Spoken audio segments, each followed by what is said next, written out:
Hey, welcome on in, Bronco Nation, for another edition of Bronco Nation Live. I'm your host, Nick Wade. I am situated in Boise, Idaho, in a nondescript area here in the city, here in the Blue Vision Studios. What a week it's been. During this show, we will be breaking some the latest news. We'll be reviewing the game in Notre Dame. We'll be doing some updates in other Bronco sports. And then we will preview the Boise State UNM game. I am joined by my good friend and co-host, Sam Gilletta, Sam Talk Sports. How you doing, man? I'm doing well, Nick. It's been a week for sure. A road trip. Lots of road trip. I know you and I we went to the Notre Dame game this week, but what you may not know is right after that I took about a 4-hour nap, got up, did family stuff, and then turned around and took a 7-hour trip down to work. So it was a very long weekend, but well worth it. Tell me how your experience was. We got to spend some time together experiencing the same things, so probably felt different emotions. So what was that like for you over in South Bend? It was the most surreal sporting experience I've ever had. And it tops my first time on the Blue. Granted, I was like 7-8 years old my first time on the Blue, but still, uh, I've never been to a venue with that much history and that much notoriety as Notre Dame. And I think we put in 20 miles walking in 2 days. It's massive, and you could be there all week and still not do everything that Notre Dame has to offer. I think in the first night we were there, we put in like 20 miles. Yeah. I mean, everything's really situated in a central location around the stadium there. Same thing for me. Like that was just, I think I asked you during the game to pinch me because it kind of felt like a dream. Yeah. You grow up watching the Irish on TV. They're one of the most historic programs on earth. The fight song is what did it for me when I heard it live in the stadium, because you hear that, as a child and growing up, pretty much everybody knows the fight song for. Oh yeah, every high school in Texas plays that fight song, I'm sure. So growing up, I was on a run first football team. We didn't hardly pass the ball. My senior year, we went 5-5, and that was like the best record they'd had in quite a while. And so I heard everybody's fight song a lot in high school, and I heard that one a lot. But for me, the whole thing, the result wasn't what we wanted at Bronco Nation and the players, but overall, as I mentioned in the group, I drove 24 to 25 hours from Boise, Idaho to South Bend, and I would do it all over again because it was a great experience for a football fan, right? Yep. So, it's definitely a bucket list for any football fan. It doesn't even matter if you're a Notre Dame fan or if there's a team that you're rooting for. Just go. I mean, just do it. I don't think there's a more surreal venue out there that you can go to. Yeah, and when you see the Gold Dome in person, the Touchdown Jesus in person, and even experiencing their team walking from a noon mass to the stadium with the bagpipes roaring, even in a sea of green. It was all enjoyable as a purist in college football. Yep. So yeah, even though we lost, I didn't regret it driving 25 hours back home here to Boise. So, Yeah. and the reason I did that is because I'm just an average Boise State fan. I'm not one of the ivory tower donors or somebody who's sitting in the suites in Albertson Stadium. I put my pants on like everyone else, and I have a season ticket in the South Bowl, and I'm content with that. So, I was blessed to have the opportunity to go. The ticket was provided, so and I run a hybrid vehicle, so it's like I'm gonna go for a long It was well worth it. I like you said, even in the loss, just being there made up for it. And you got to wonder too. I mean, I know we're going to get into this a little bit later on in the show, and I'll probably touch on it a little more. But if we were in such awe of the history and the moment, you got to wonder if maybe the team was feeling it a little as well, and that could have contributed to some of those penalties, that focus value maybe. I wouldn't blame him if they did. I mean, like I said, I think when we went down there and visited the junglings down in the end zone there, and I mean, the field was within arm's length. Yeah. It's like, oh my God, like Yep. This is real. So I could imagine when they stepped on the field, and saw that big screen right above that end zone there, and saw the NBC logo and the Irish. It's a big presentation. It's a really cool presentation. Yeah. It's rich in history. I mean, how could you not have some sort of feeling of nostalgia even as a player, Right. Yep. So enough about our road trip and our aching feet and the miles upon miles we put in. I will say this before we do move on. How'd you like the linebacker? I know we went. It's such a I guess a historic site for the Damers for Notre Dame. What was your take on the linebacker where that first night whenever we all met up there? Yeah, I mean, either we're crazy, but like that was the first place that we wanted to go was the linebacker to be just surrounded by domers. And so we went there, and I was surprised that they were really nice. Most of the fans were really nice. We went in there, and we, you and I just kind of took it over, and we're talking to all sorts of fans, and then we went inside the establishment because a lot of the pour overs like in the parking lot and next to it in a tent, and then so when we went inside, it's draped with pictures of ex Hall of Famers and celebrities and stuff, and then probably my highlight was the Boise State fight song was going on, and I got to I got it on video, and did the Go Orange, Go Big Blue, Go Orange, Go Big Blue, fight BSU, and we had several people come up and say they wanted pictures with us too. So I don't know if it's because of my handsome face. Of course, my handsome face had to get a trim for work, but now I got the fireman stash going.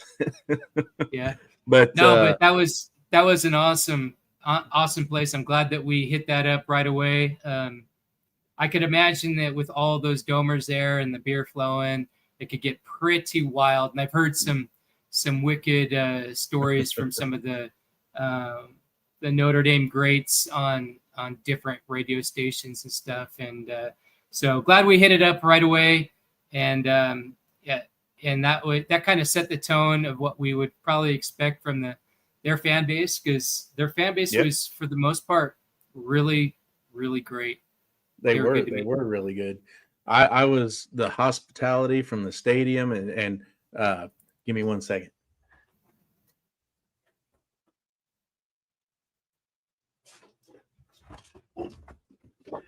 Getting one of these. Where'd it go? Oh, Yeah. man. There we go. Pull it back. Yeah. There we go.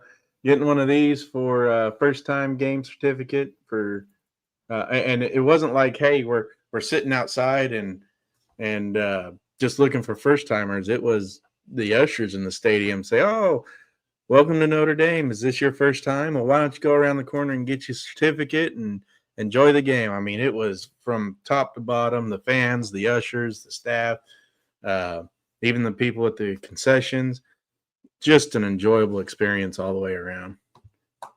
Yeah, you can see, you could see the a big difference in a program that's been doing this for a while, and having to compensate for people from all around the world, getting an item off their bucket list. They're doing it. They did it right, and Yep. For the most part, I didn't see hardly any lines and concessions, and the ushers were totally accommodating. They helped you find where you wanted to go around the stadium. There was no sense of, oh, I can't go over here. It's like, how can we help you? And it's like Yep. a great experience, great fan experience for sure. Yep. So we got the road trip details out of the way, Nick. Why don't you tell us what the volleyball and soccer teams did last week?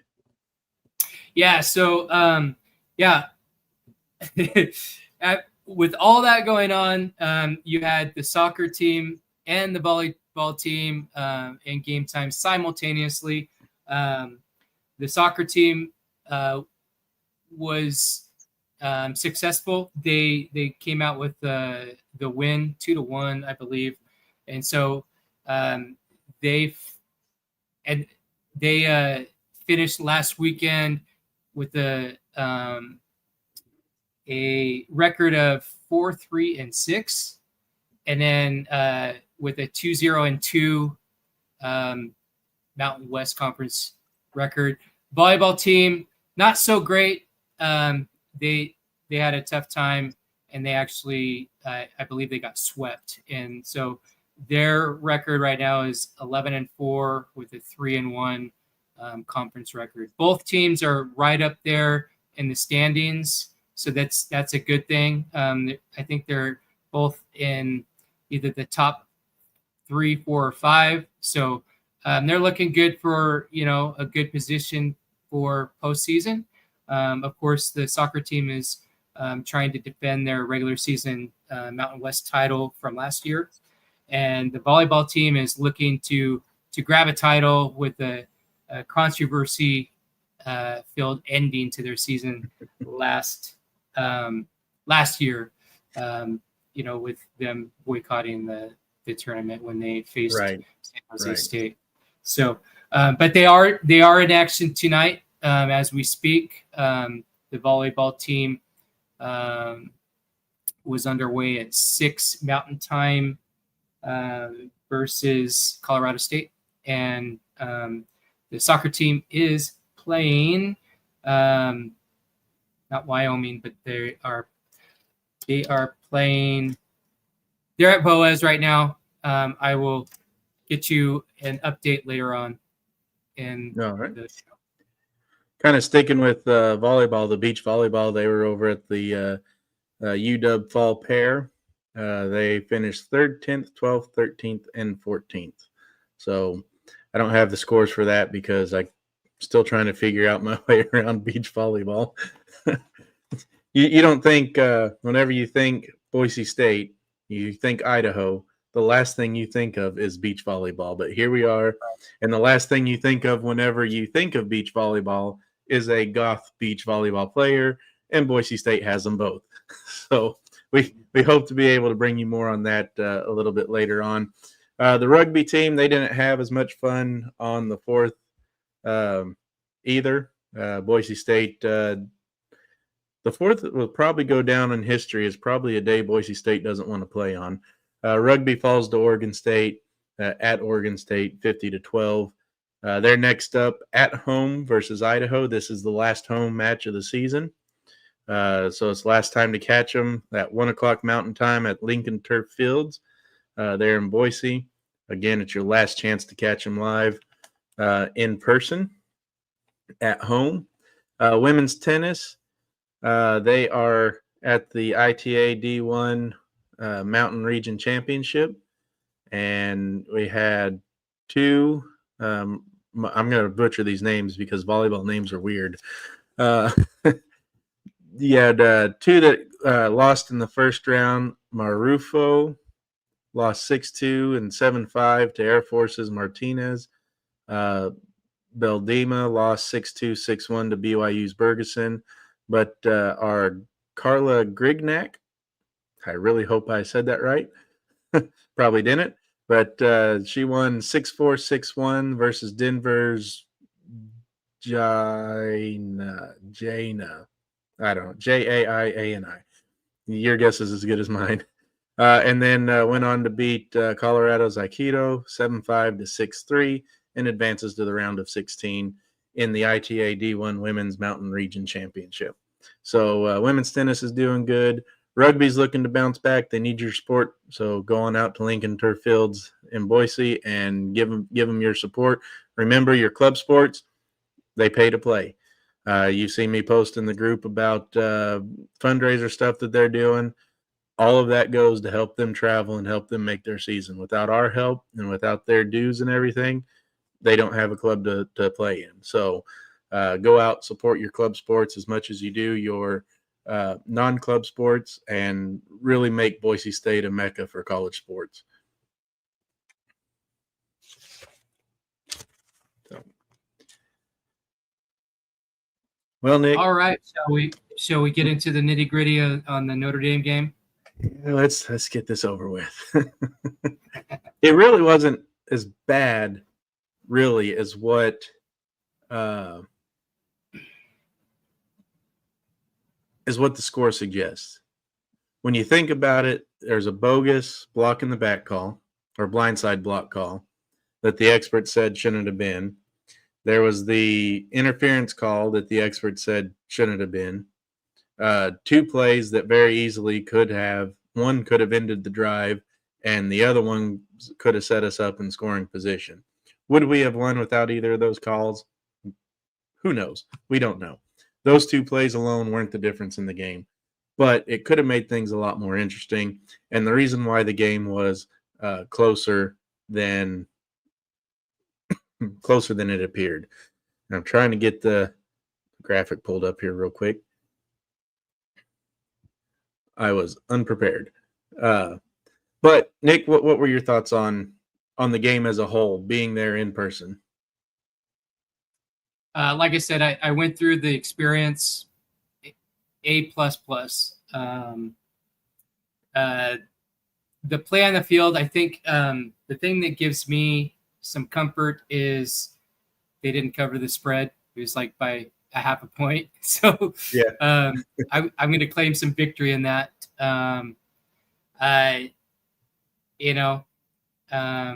far as the penalties, the way that I look at penalties is, especially in a game like this where both teams had at least 11 each, or 10, at least 10 for over 100 yards.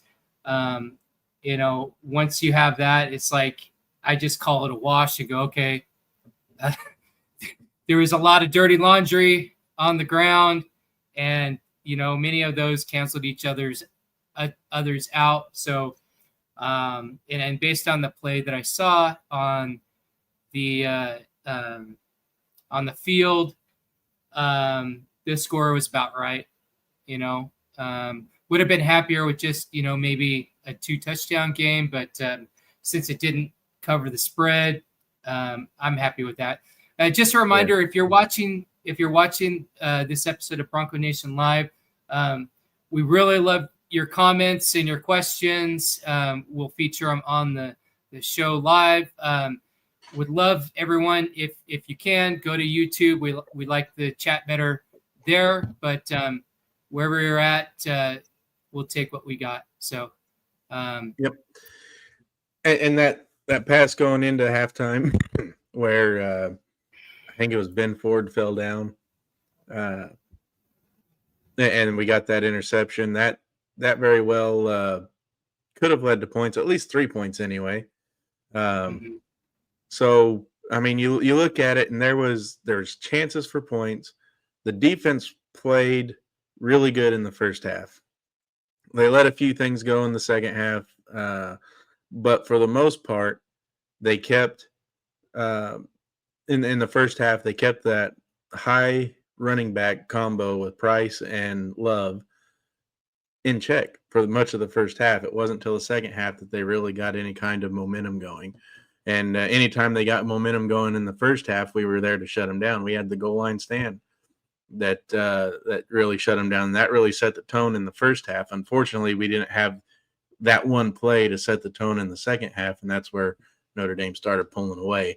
But the Madsen fake, it reminded me of the Statue of Liberty without the Statue of Liberty. That was just a thing of beauty. Everybody thought, I believe Gaines was the running back in the game at the time. Everybody thought he had the ball, and Mad Dog just he could have walked in and ate a hot dog along the way, and no one would have even known it. I will say I was a little bit disappointed at the beginning of the game with what looked like a couple tush pushes to start the game out. I understand you're on your 1 yard line, but seriously, we got to have better plays than that. Well, whenever you have the ball on the 1 yard line, you have a quarterback that. Or let me rephrase that. Not the quarterback. You have a Notre Dame defense that's hyped up and ready to come out swinging. Do you really want their defense to get that early tone setter of a safety? So I see both sides of it. Tush push, yeah, hand the ball to Sire Gaines. Well, maybe they wanted to pay homage to the Eagles, being as Jay Ajayi played for the Eagles. Who knows? I don't know. I wrote about in the article that I wanted to see them open up that playbook, like after we haven't seen that one before, so they opened it. I get that, but like after the first one where they hit the ball or whatever the case was, and then they went up the second time, that right there would have been a great time for a fake. And so that's what I mean by that. Like you see two of those right in a row, and they really didn't get anything. They got maybe a yard out of that.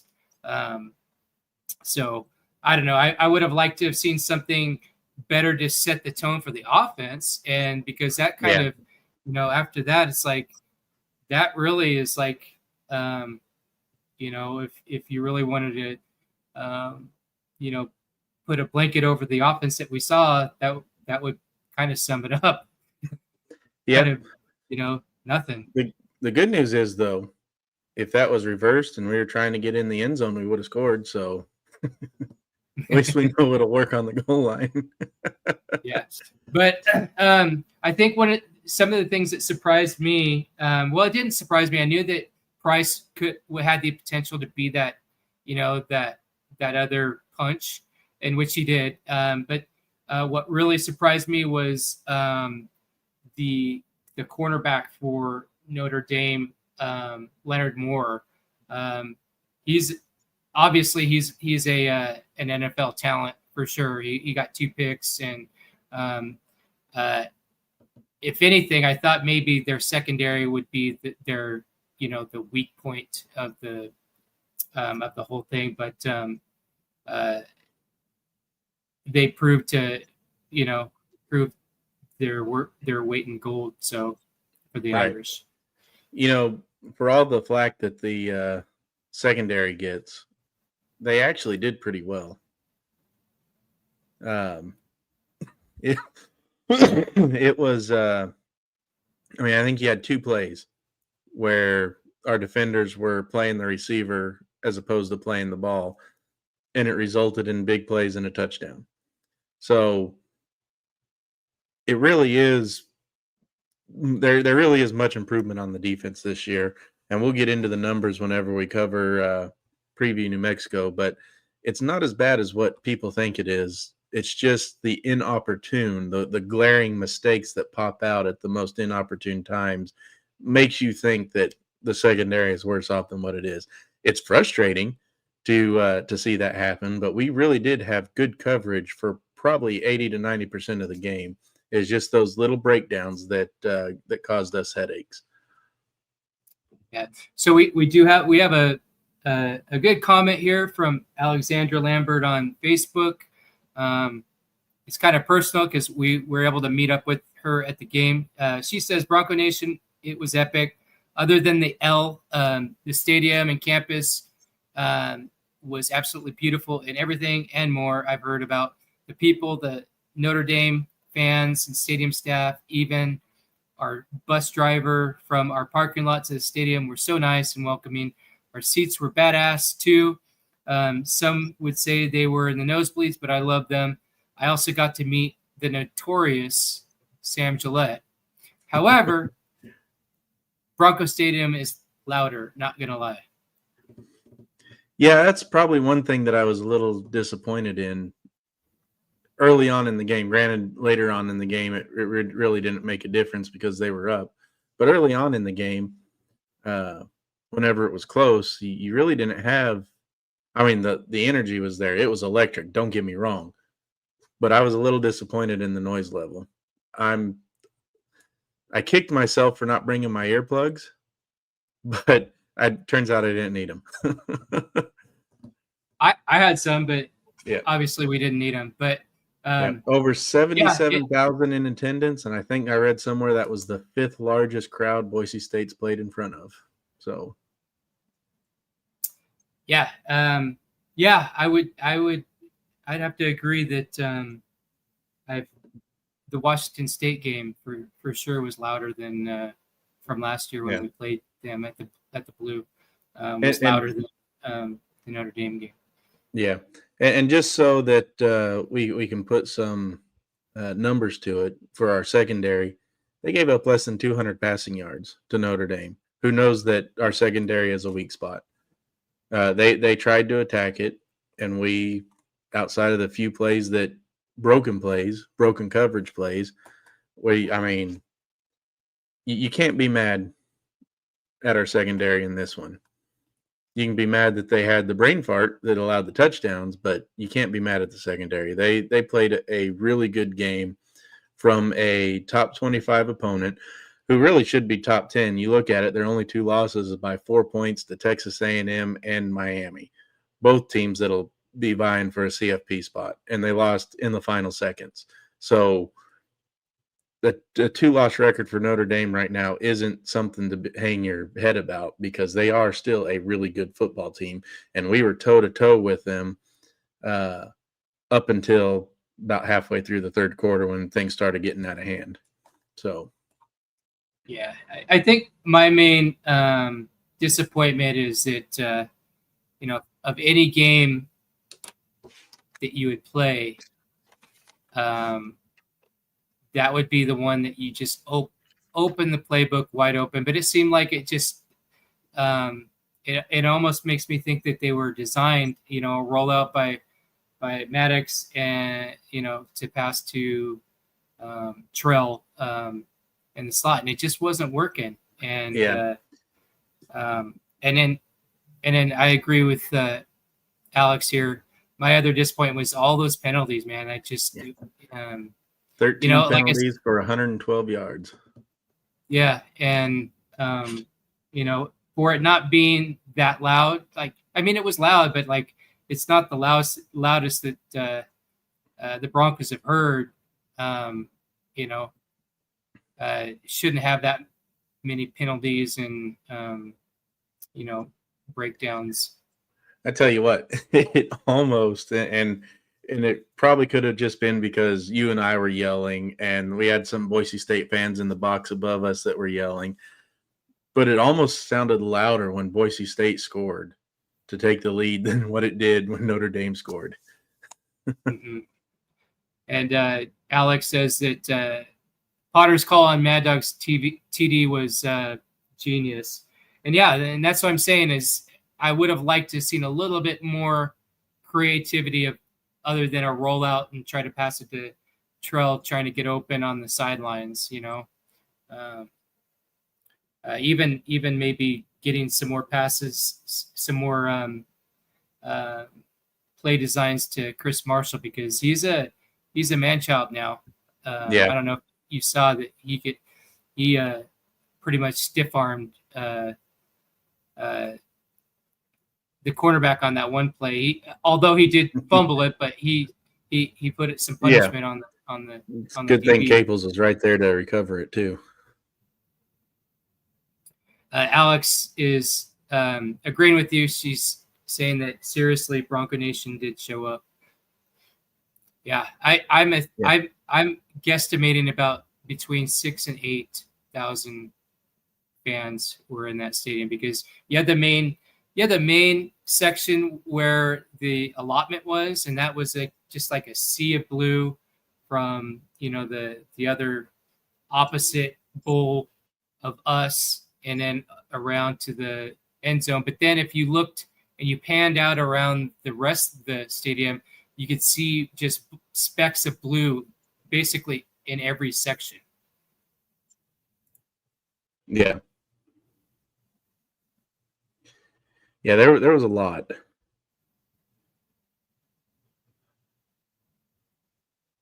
Give me one. I have.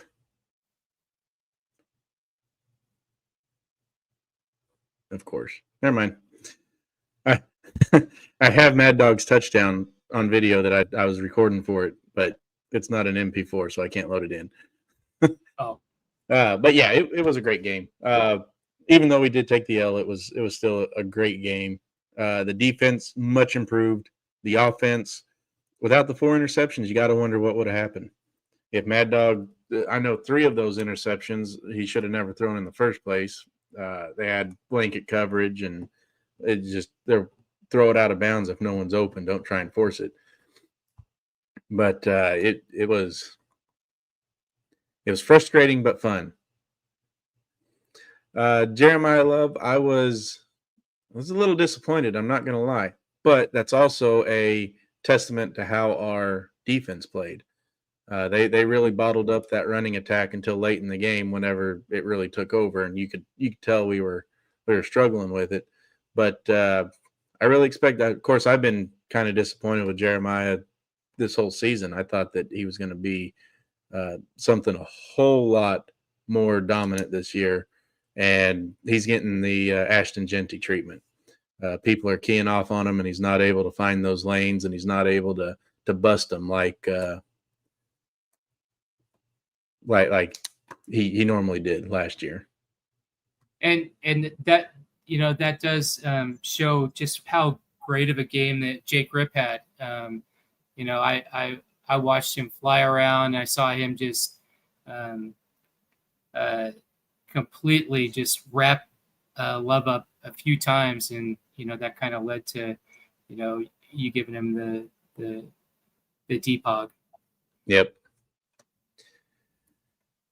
Yeah.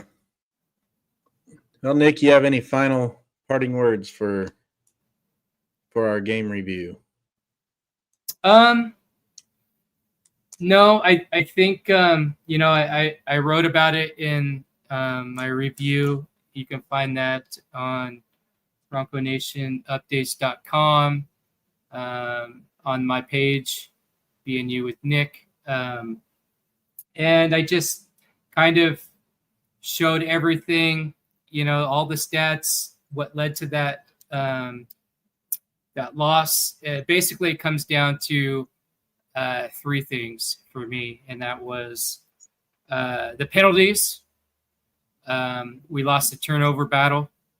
Yeah. And those runs by both Love and Price, where there was a lack of wrapping up, that really were the dagger in our heart. And those 3 things would,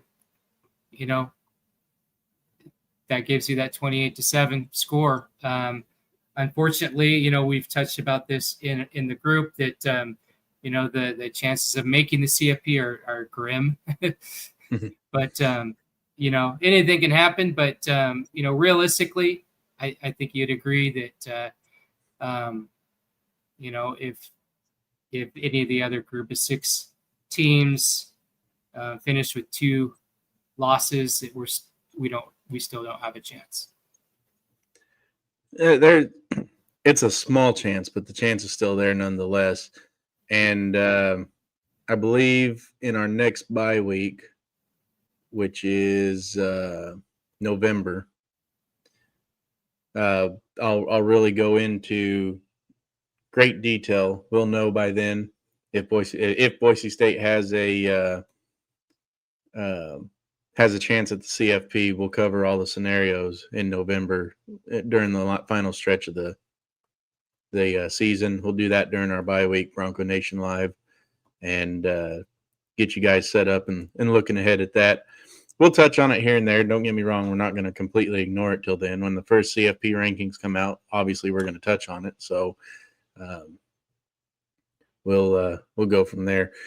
But I'd have to agree, Nick. There are 2 glaring issues with Saturday: interceptions and penalties.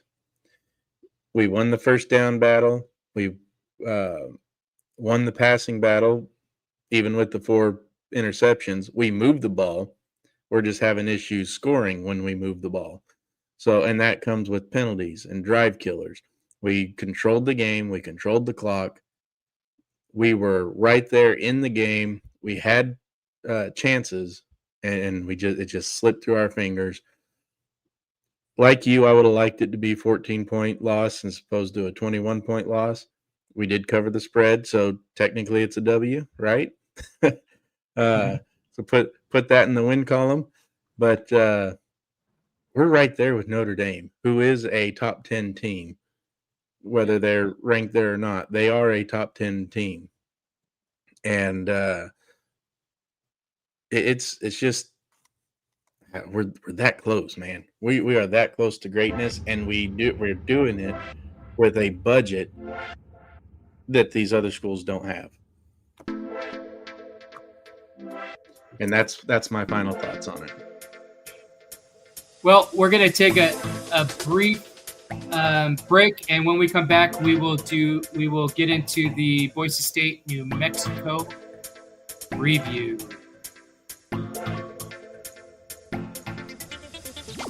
If you need painting done, stay out of the heat or the cold and let Crosby Custom Coatings take care of you.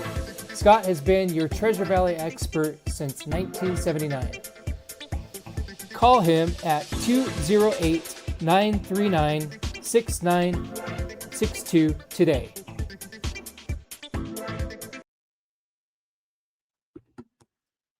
So before we jump into the New Mexico preview, I do want to go ahead and give my Week 7 Prove It Top 25. There's little change in the top 5 of the top 25. Oregon, Ohio State, and Indiana all stayed the same at 1, 2, and 3. And Miami and Texas Tech switch spots. Now, there's something different with my top 25 versus everybody else's, and that is my top 25 is a on-field prove-it metric. You win your games. You win the games you're supposed to win by the amount you're supposed to win them efficiently and dominate, and then you get your ranking comes up higher. Now, Oregon and Indiana, they play this week in Eugene, and that's going to be one heck of a game, I believe. I think everyone's discounting Indiana's legitimacy as a top-ranked opponent because of their less than stellar preseason schedule or pre-conference schedule, but they can really set the tone in Eugene, and we'll really find out, just like we did when they played Ohio State last year. We'll really find out if they're going to be anybody to deal with. So this top 25 is available on, I think, Nick, you've shared it into the Bronco Nation Updates group. It's also available on all the Sam Talk Sports social media outlets. So you can go and take a look at it if you want. But Nick, what do you say we move on to New Mexico? Yep. can you do me a favor and can you fix our display here? I'm having some. There we go. Yep. So we are hosting the new Mexico Lobos on Saturday. This will be the home conference opener. We've already had one conference game. We went toe-to-toe with Air Force, pulled out the win on that one. Dylan Riley had a career night on that. But Saturday, October 11th, homecoming weekend for Boise State. Once again, the boys will be on the blue. Kickoff is at 7:45 p.m. In Albertson Stadium. Forecast shows about 57 degrees, so make plans accordingly. Maybe bring a hoodie with you. It'll be. I'm gonna have to have a word with the schedulers now that we're doing these post game shows. So that means I'm up at midnight. Yeah. I'm gonna have to take a nap Saturday morning during a halftime or something. Yep. It'll be broadcast on FS1, and it's a blue out. So Bronco Nation, come to the game. And I know that we're disappointed about the Notre Dame game, but now it's time to flush it and move on. And we're going to bring our champion caliber fandom to the game and create that blue chaos that the fellows are going to need. We are defending a title. We're going for a three-peat as we say farewell, Mountain West. Thanks for the three-peat. See you later. So the only bad thing about leaving the Mountain West is we can't four-peat. Yeah, and so guarantee you guys, the Broncos are going to get the best of everyone out there. So we met up with Jaden Virgin Morgan this week after practice, and he says that they are focused on stopping the run. He did kind of elaborate on the experience in Notre Dame about some of those mental errors, and it's just something they're going to clean up. So let's hear from Jaden Virgin Morgan.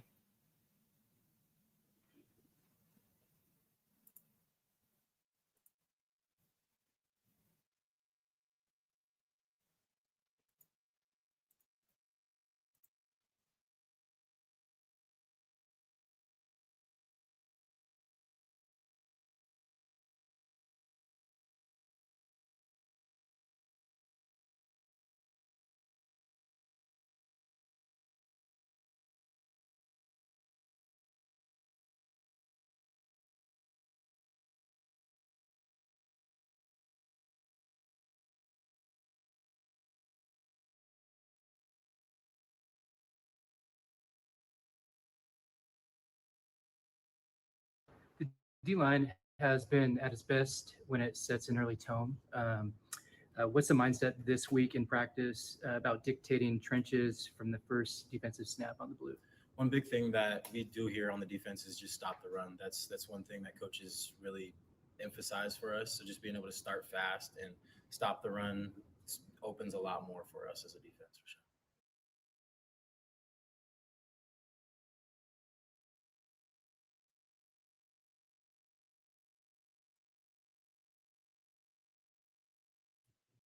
All right.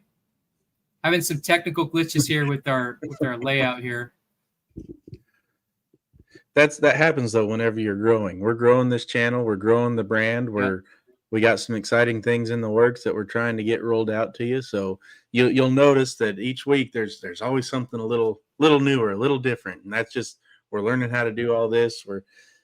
We do it in our free time. We're Boise State fans. We say it all the time. Boise State fans, or this channel's ran by Boise State fans for Boise State fans. And so we do what we can to bring you the best product that we can. So they're going to emphasize on stopping the run. I don't know if you want to hit the stats real quick with New Mexico with what they're dealing with. So then Bronco Nation will understand why they are keen in on the rushing attack. So I'm not prepared for that. I was ready to go a different direction. Hold on. Okay. While you're going there, I will say I did do a preview. You can find that on my page on BroncoNationUpdates.com.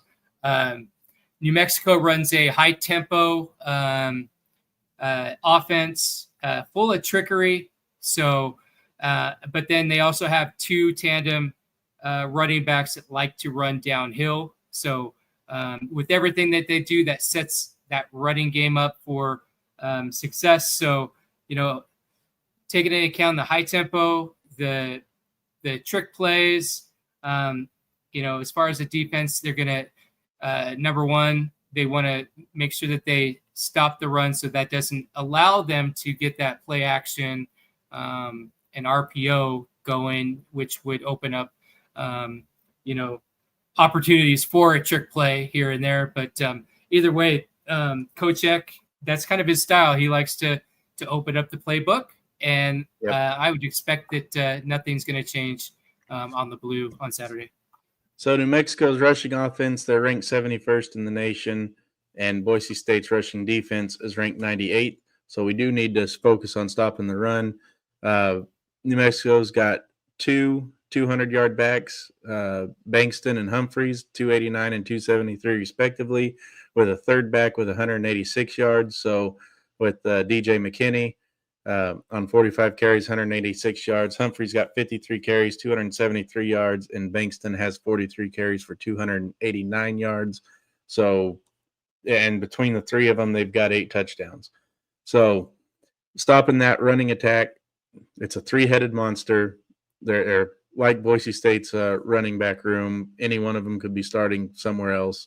Maybe not at the caliber that Boise State's running back could be starting, but they're three really good running backs. And one thing I've got to say is their win over UCLA is going to start looking a lot better if UCLA keeps winning, especially since they just pulled off the upset of Penn State. So that's going to boost UNM's record or strength of schedule, strength of record, and it's also going to boost Boise State as long as Boise State wins. So there's some snowballing effect there that's going to help us in the end. The quarterback, we don't really have to worry too much about him running. I know a lot of his yards are taken away by sacks. He's got 22 carries for only 6 yards, but he was sacked. He's been sacked 8 times for negative 62 yards. So he's still not that prolific of a runner. We don't really have to worry about that, but we still want to keep that in mind for the RPOs. They don't call it an RPO for nothing. If the pass isn't there, he's probably going to take off to avoid taking the sack. And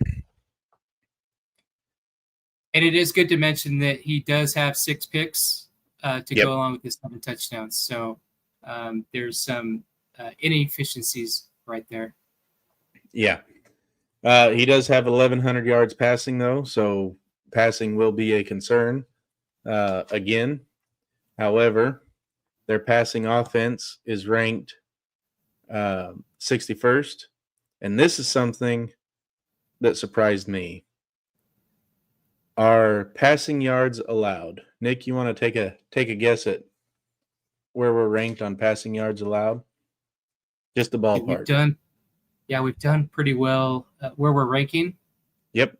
Just where given all the hate that we've been getting in the comment sections about our secondary, where do you think, if you only read Bronco Nation updates, where do you think our passing defense ranks in the nation? Yeah, I'm gonna say even though we got beat 28-7 in the last game by Notre Dame, they have been trending in the right direction. As somebody who wouldn't know, I know that they jumped, but as somebody who wouldn't know, I would guess that they would be probably in the 50s or 60s. 39th. Boise State has given up the 39th fewest passing yards in a game. 931 yards passing. So that means they're the 39th best secondary in the nation, correct? Yes. 39th best passing defense in the nation. Right. Now, Yep. now there's not an actual on the NCAA website. There's not an actual passing defense category. There's a passing yards allowed, which is what I use, because obviously if you're giving up yards, then you don't have a very good passing defense. So I use passing yards allowed to kind of give that passing defense metric. So you want to take a gander at how many touchdowns our secondary's given up? Let's see. Aside from the first game, I'm thinking a guesstimate of 5 touchdowns passing. 6. We've only given up 6 touchdowns against the secondary that's this absolute horrible secondary. If you read everything in the group, you wanna we're gonna play. Well, it's not just in our group. It's all over X. Full of trolls. So it's an equal opportunity place. You want to give it a guess at how many yards a game our secondary's given up? I know that it's probably trending in a lot better than what people think, because in the App State game, they only allowed like 65 yards there. Right. So what am I guessing? What they rank, or no? How many yards they give up? How many total? Yep, yards per game. Yards per game. I would probably guess, just knowing that they've done well in the last few games, outside of allowing 200 to Air Force. I'm going to say 600 passing yards a game. Oh, a game. Oh, I'm going to say 175. 186.2 passing yards per game. 12th in the nation. We give up the 12th fewest yards per game passing in the nation, with a secondary that's absolutely horrible. Imagine if our secondary was good. There's only 17 other schools with 76 or fewer completions. Boise State's got 76. They're 76 of 133, 931 yards, 6 touchdowns, 7 yards per attempt, 12.25 yards per catch, and 186.2 yards per game. That is not a bad secondary. And just because we get frustrated by the way that they play sometimes, and the fact that they play the receiver rather than the ball whenever they get beat, that's just nuance. That's part of the game. Yeah, we hate it when it happens, but it happens. It happens to every team, every school, everywhere. It's just, we're fans, and we see it happen more because we're more critical, because we want the team to be more successful. So with that being said, I think we're not going to have too much of an issue with this passing quarterback. We step up, stop the run. We gave up 200 yards to Notre Dame last week. We step up, we stop the run, we take away the run, we put New Mexico in passing situations. That lets our defense not worry about the running backs anymore. Tee off on Lane, New Mexico's quarterback, tee off on him, give our secondary that help that they need, because a quarterback who has to rush his passes ain't completing his passes, and our secondary is able to really hone in their coverage. So I would still like to see them get into a press coverage and limit the amount of times I see them playing the receiver and not the ball, because sooner or later, I mean, even if they are very successful in conference play, when it comes time for bowl time, chances are they're gonna meet, if they continue to roll through conference play and win the three-peat, they may have an opportunity. If it's not the CFP, they may have an opportunity for a bigger bowl and meet a Power 4 school. And there's even though this is working for him right now, at some point you're going to want to limit playing the receiver and play more of the ball, because that just sets you up for DPIs and missed opportunities to pick it. So I think, like you said, they're exceeding expectations, but still would like to see some of those improvements as the year goes along. And I think that they will. We saw that last year. We saw, especially with the Jeremiah Irby, we saw him kind of start turning around, playing the ball. So, I think, that the chances of seeing him doing the same thing this year, getting to get back to good habits, I think it's completely doable. Yeah. And I'm blanking so bad right now. Yes, thank you. Take a comment. We have Timothy O'Hara on YouTube. Thanks for joining us on YouTube, Timothy. Appreciate it. He says, yes, let's be honest, Eastern Washington and Appalachian State are not great teams. You still got to take a look at the Notre Dame in South Florida. So Notre Dame, we gave up 186 passing yards to Notre Dame, 186 passing yards and 200 rushing yards. Hold on, let me pull South Florida real quick. I was not ready for that question.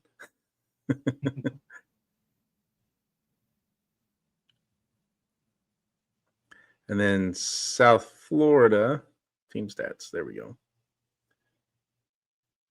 Yeah, South Florida was 255 passing yards and 117 rushing yards. So really, it's a wash when you think about it.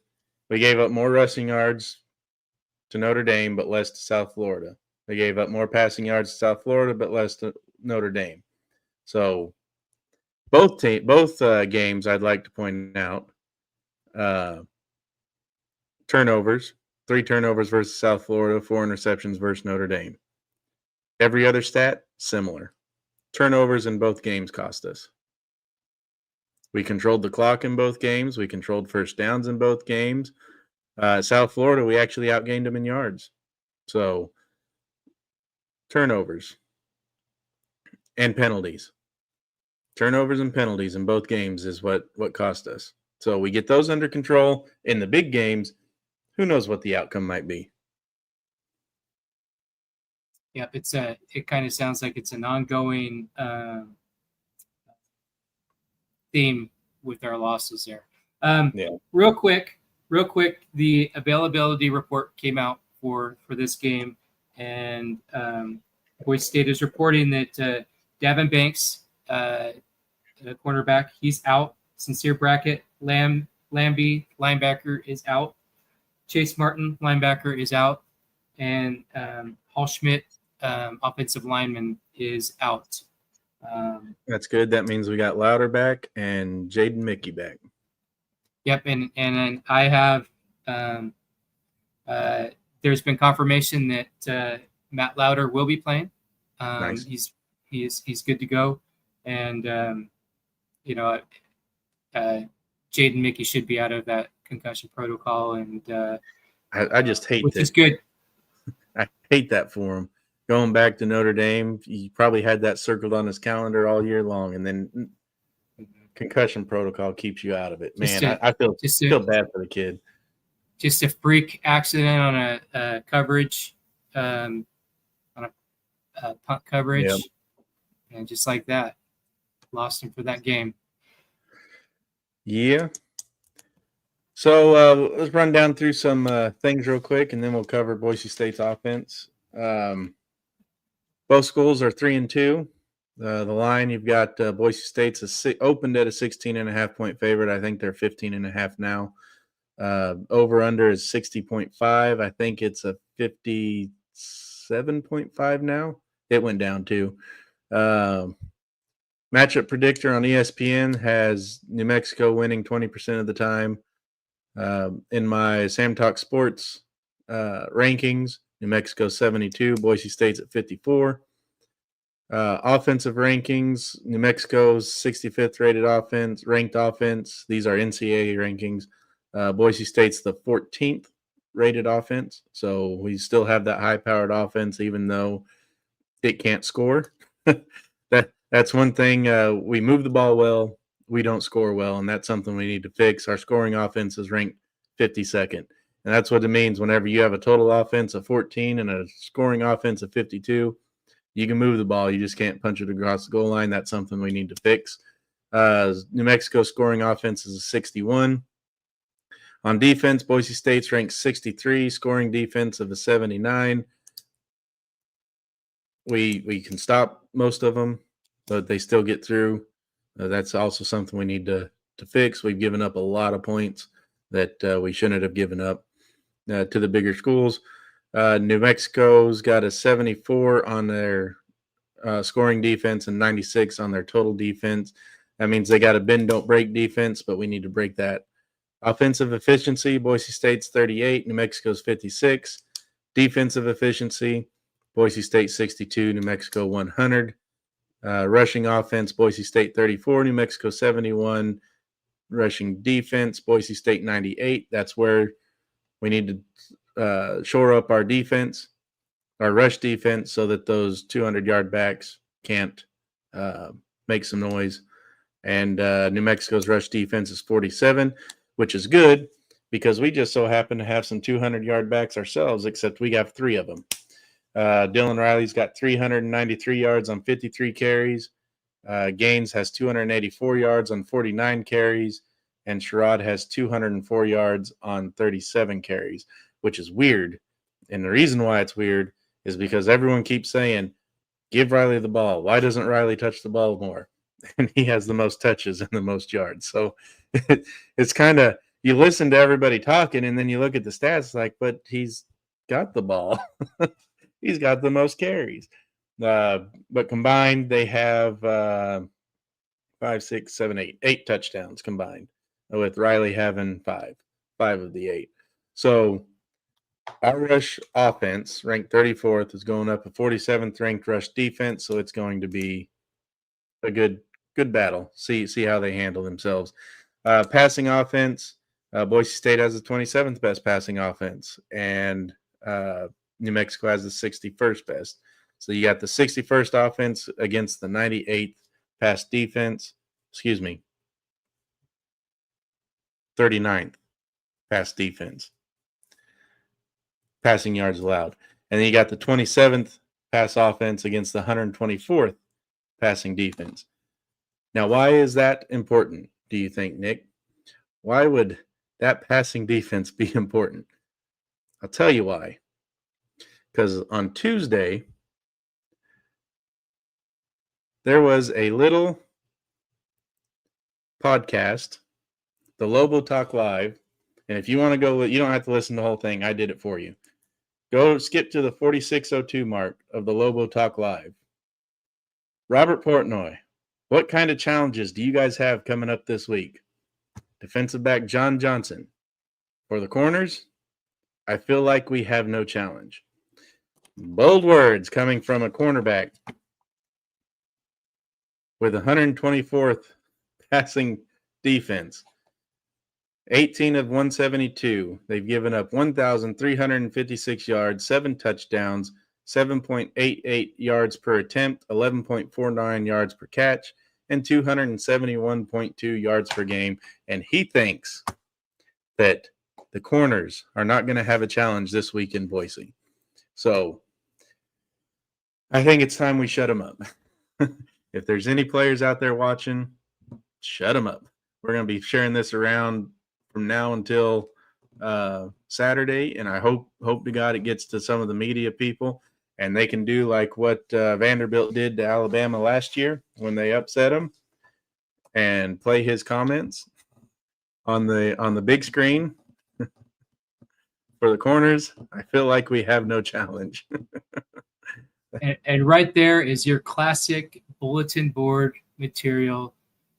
Thank you, John Johnson. That is pure rocket fuel for Mad Dog and the receiving core. So I expect this to get to them somehow. And then what will happen is they will establish the run. That'll open up the RPO. And then you may see a nice automatic connection between Mad Dog and Matt Lauder.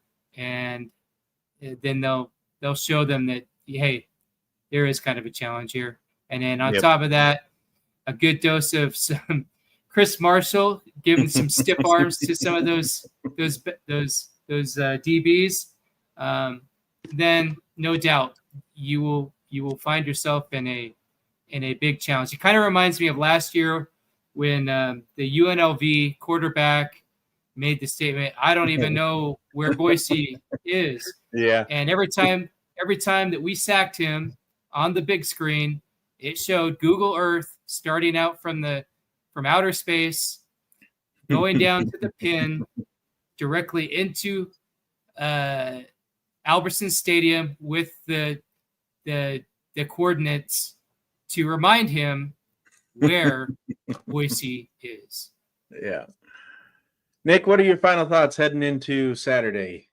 You at ease moving forward. Notre Dame's behind us. That was the big one of the year. What are your thoughts moving in?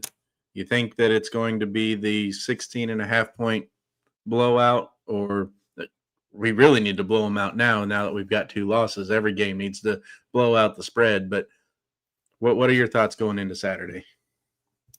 I've seen firsthand this week during practice, the fellas are of good sound mind. Like I said, from everything that I've been able to see, they put the Notre Dame game behind them. They're fully ready for this. I think just the amount of talent that they just went up against in the cathedral of college football in South Bend is really going to propel them. It's exactly what they need as they go into the thick of it here in conference play.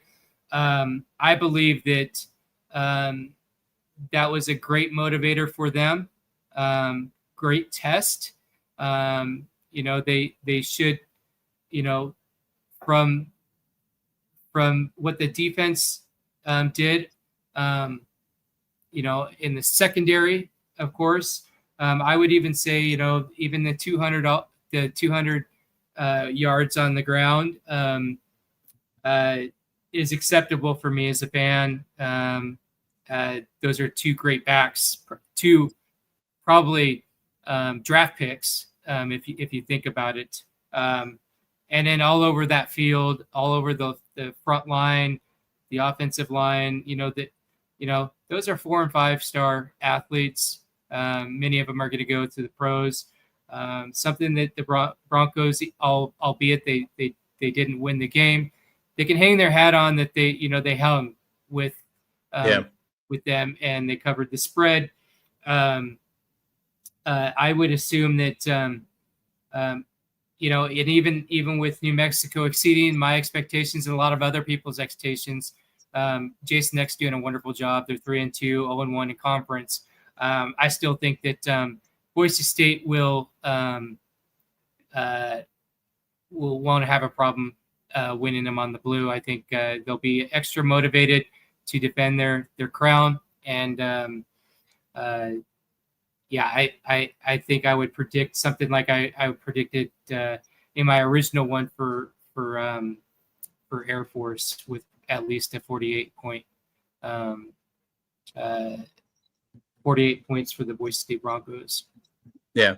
And New Mexico is much improved this year. They did beat UCLA. Granted, it was UCLA at their darkest hour, basically. But a win over UCLA is still a win over UCLA. They have all that 4 and 5 star, 3 to 5 star. I mean, a P4 school, so they've got the talent and they've got the money. So a win over them is nothing to hang your or nothing to be shy away from.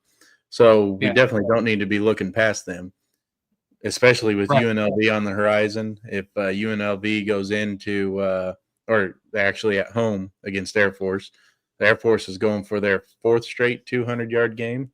So that's going to be interesting to see. I like Air Force, and normally I'd say, hey, let's root for Air Force to win since we already played them, but an undefeated UNLV and possibly ranked, they're right there, that they're receiving votes. So if they can get some of these top 25 teams to lose, they could be ranked next week whenever we play them. So we definitely don't need to overlook New Mexico looking ahead at UNLV. That this has every potential to be a trap game coming off of a loss with another tough opponent on the horizon. So take care of business. Don't let John Johnson have anything to gloat about at the end of the game. Go after him hard. Give him that challenge he doesn't think that you're going to be, and rack up the points. Yeah, I hope they put him on Chris Marshall. But what brought me comfort is, the defensive line is going to be their number one objective is to stop the run. And all of our games, it's going to be very crucial that, one, you dictate the running game on the opposite side. 2, win the turnover game. And then with this team right here, where they may find themselves in trouble, but if they remain on assignment, if each player stays on their assignment, no mental errors, then they won't get burned by a trick play. That's the one thing that I think New Mexico, if anything, will have. That will maybe be a momentum shifter, and but I'm gonna go with my prediction, kind of like I did with the Air Force, and I'm gonna predict a 48-20 win. Boise State. Yep, I'm gonna go a little bit higher than 48. I'm gonna say Boise State of old comes back, the old Kellen Moore days, and I'm going 49-14. 49-14 sounds good to me. I'd take either one of them. All right, guys, we are going to take a quick break, and we will be back with some cheer guide. How about that?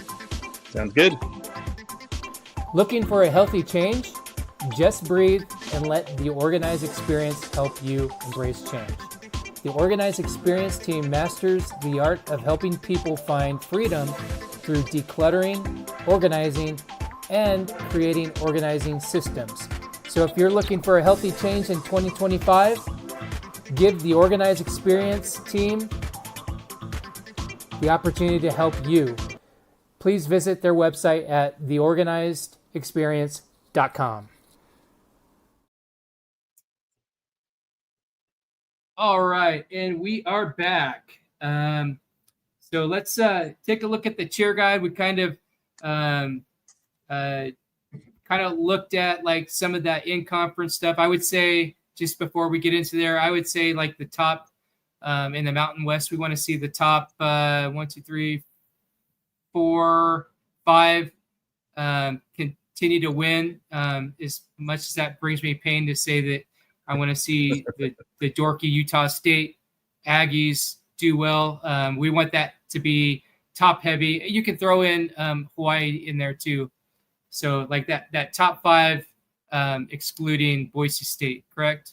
Yeah, well, and don't really need to throw in Hawaii. We don't play them this year, outside of maybe strength of opponent or strength of schedule for our opponents that we beat. So that'd be the only reason you'd want to throw them in. But Okay. I'm going to run through this real quick based on the Sam Talk Sports top rankings, because I'm biased and I think my rankings are better. Even though I said Notre Dame was a top 10 team, they only ranked 19th in my Prove It record. But they will, as they win, they will climb up the ranks. They were unranked, I believe, last week. So they jumped up to 19th Now I got to check. Dang it, Nick. Why do you do this to me? So let's just pull it up real quick. Is Notre Dame on there? Oh, they were 19. Nope, that was this week. Never mind. Come on. Uh-oh. There we go. I froze. Memphis, who's ranked number 18 in the Sam Talk Sports ranking and 23 in the AP, 25 in the coaches poll. They play a relatively unknown school this week. They could probably do some real damage. It's BYE. I don't know if you've heard of them, but students are prone to do stupid stuff on BYE and hurt themselves. So if Memphis does some bye week magic, it could hurt their season, which is something we really need them to do, considering they were ranked 24th last week and they moved up to 18 this week. They are on their bye week. Notre Dame was unranked on the Sam Talk Sports, and after beating Boise State, jumped to 19. So they keep winning, they'll keep jumping. Notre Dame plays NC State.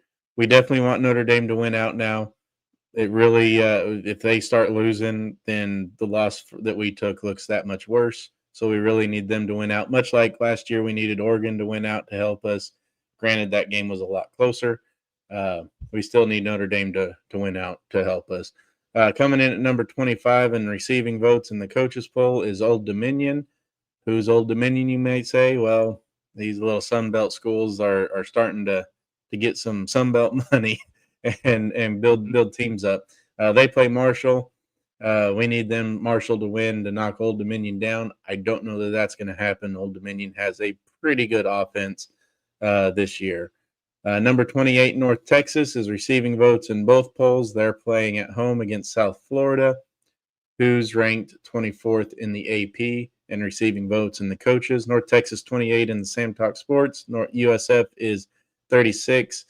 Now, I was torn on this one on who we needed to go for, and I ended up saying North Texas, mainly because North Texas can be beat by other schools. I'm not sure USF can. And if USF knocks off a 5-0 North Texas team, that just solidifies more of their resume after beating Boise State and Florida. Granted, they got blown out by Miami. So another loss. We need USF to have two more losses, maybe even 3 more losses to get them to that 3-loss or 4-loss area. That's the only way, and then have them beat Memphis or North Texas in the championship game. That's the only way I see a path forward for Boise State to get into the CFP. That's if the AAC starts eating itself, much like the Big 12 does. So North Texas winning Friday night is probably the go-to. It's important to note North Texas has the 8th best scoring offense in the nation right now. Navy's ranked 38 in receiving votes in the AP and the coaches poll. They're playing Temple. We need Temple to win that one, but it's highly unlikely. Tulane's ranked 42 in receiving votes in the coaches poll. They play East Carolina. East Carolina was thought to be one that could pull some upsets in their non-conference schedule. Let's hope they can pull an upset here for Tulane, knock them down a peg. James Madison, ranked 43. They play Louisiana, who I just got a text from our good friends over at the Sunbelt Syndicate, who thinks Lunch Winfield for Louisiana. It wouldn't shock them if Louisiana beat James Madison. Winfield had 5 touchdowns that game and a true dual threat quarterback. The only reason they'll lose is their defense. Or the Louisiana defense. So sounds like if Louisiana's defense jumps up, James Madison could be in for a wild ride. So hopefully that happens. Number 45 UNLV is receiving votes in both polls, and they play Air Force. We talked about that. We need UNLV to be undefeated until they play us.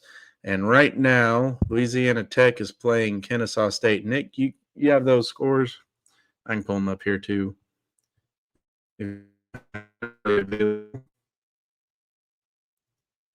Let's see.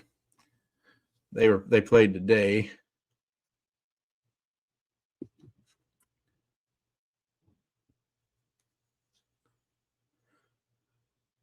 Oh, look at there.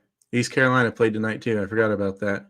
So, and they're tied with 5:48 to go in the fourth. So East Carolina can take down Tulane and Kennesaw State. Ooh. Kennesaw State whooped up on Louisiana Tech 35-7. So that's going to help Boise State out a lot because now that pretty much takes Louisiana Tech out of any consideration, which is good. They were one of those fringe teams. They were on the cusp. If they could go undefeated, they'd be in the talks. Whether or not they made it into the CFP would have been another story. So Louisiana Tech losing, that's good. Fresno State playing Colorado State. They're ranked 50 in my rankings. We need them to be undefeated, or they won't be undefeated, but they need to win until they play Boise State. And then San Diego State and Nevada. Are they playing tonight? No, they're not. They play Friday night. Yeah, Fresno State and Colorado State play Friday night. And we want Fresno State to keep winning. Yes, until we play them, and then keep winning after we play them. Yep. Which is painful because I'm not. Yes, it is. At least it's not Nevada. San Diego State's ranked 51st.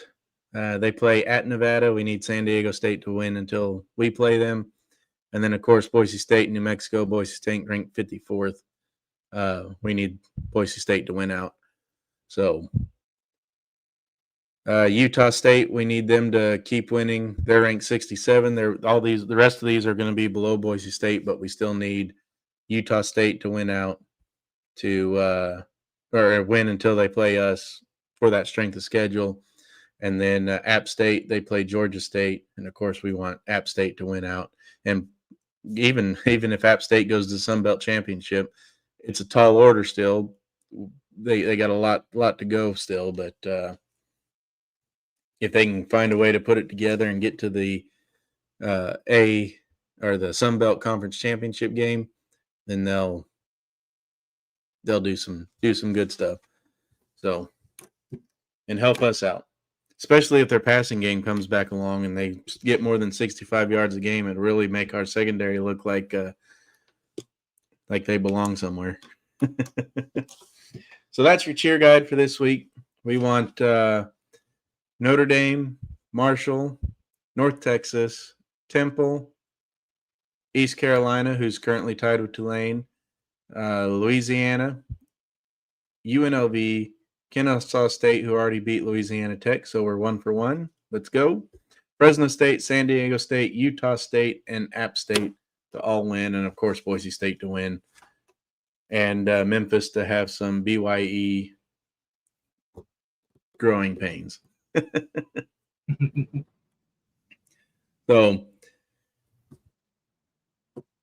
I know I didn't have a lot of graphics this week, but that's what happens whenever you choose to take a full day road trip to a football game, Mm-hmm.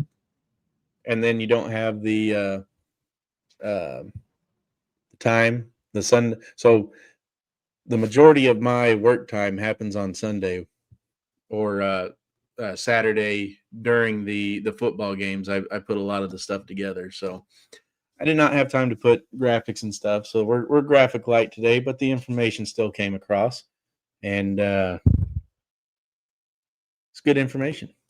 Do you have any final thoughts? And the main thing, one of the topics that's going to be going forward is, you're going to have two segments of fans. Some fans who don't think Boise State has a shot at the CFP, and some fans that, you're saying there's still a chance, right? So, yep. For me, realistically, I don't think we have too much of a chance, but I'm all for everything lining up perfectly. So as we continue to go through the season, Sam's going to still present the cheer guide, and I've got an open mind, and anything can happen, in Yep. college football with the parity it is now. We, with, the state of NIL and it's kind of evening up things. So, I'm all for these conferences just chewing each other up and spitting them out. And then if we continue to win, we win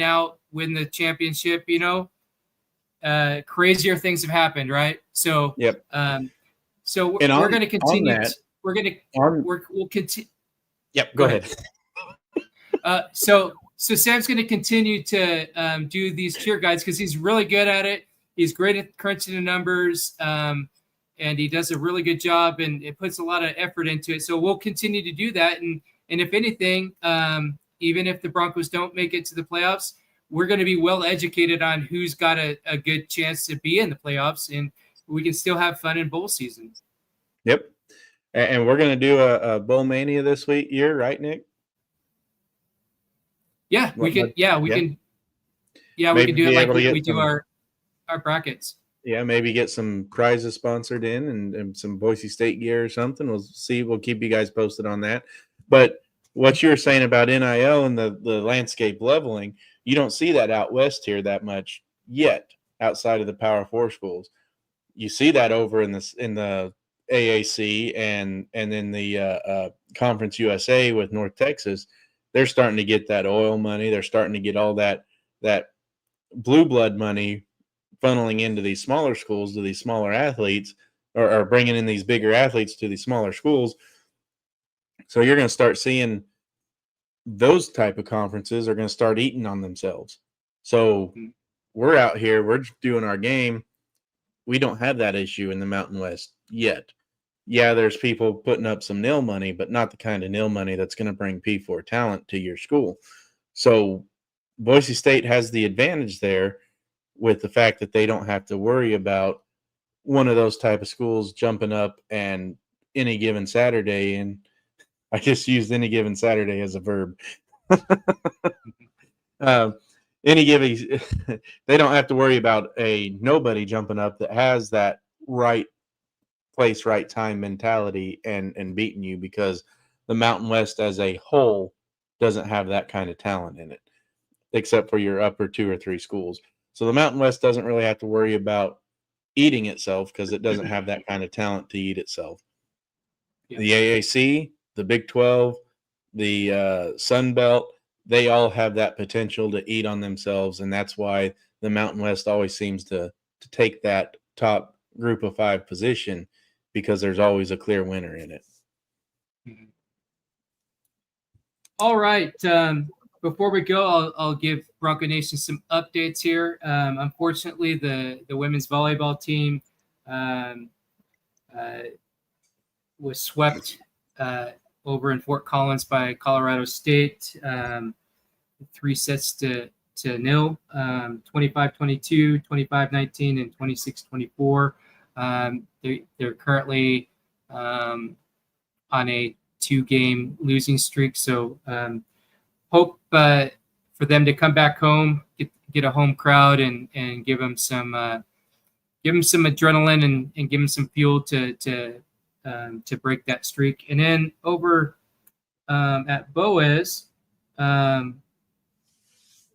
time I checked, the women's soccer team were ahead 3-1 here at home.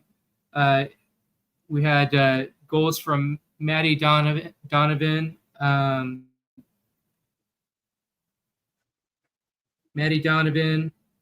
Asia Lawyer, and Sophie Schmatz. This is the second game in a row that Sophie has kicked a goal. So currently, the score is Boise State 3, San Jose State 0, and they're in the 72nd minute. So they have about 18 minutes to go. So hopefully they can hold on to that. And as always, we'll get the updates out to you on our Bronco Nation page and other platforms on the Bronco Nation network. Other than that, what can we look forward from you, Sam, on your desk for the next few days? So I was gonna try and wait for, and I may still wait for the bye week to post my next power conference uh, standings.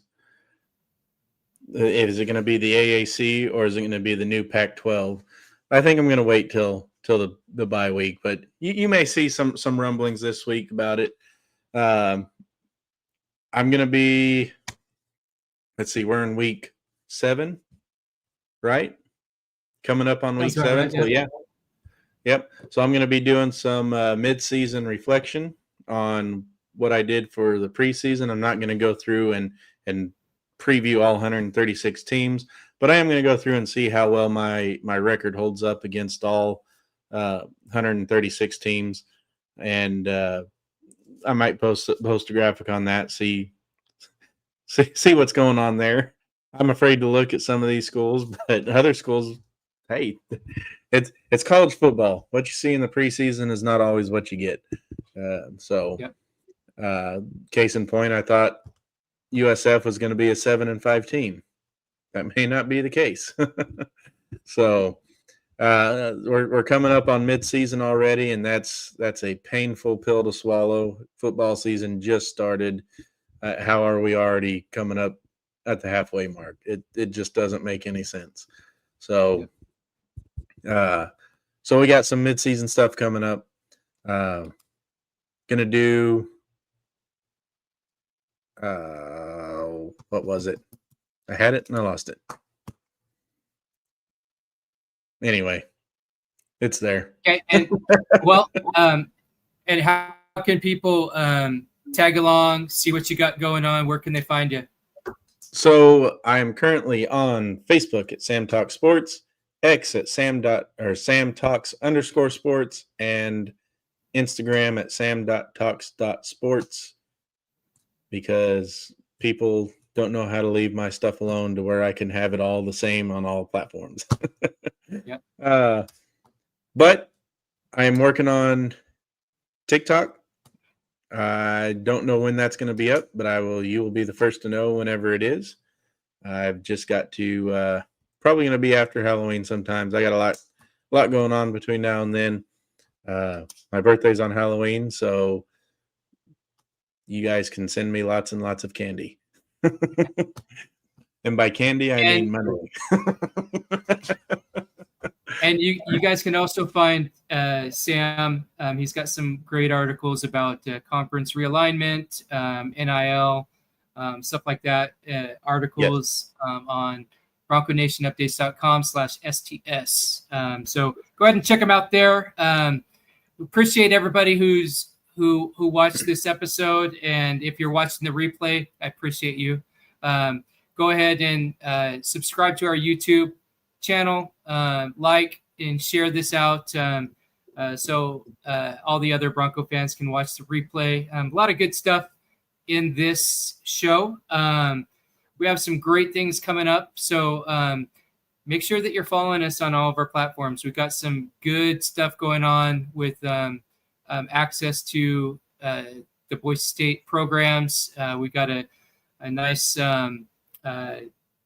network with the AD office and some directors in football, basketball, women's beach volleyball, and all of them. We're trying to bring you free content for all the sports, get you on board, so that you can know the sports better, the student athletes on there, because all that we do, we're Broncos, we're Boise State fans, giving you free content for Boise State fans. You never have to be a VIP. There's no paywalls.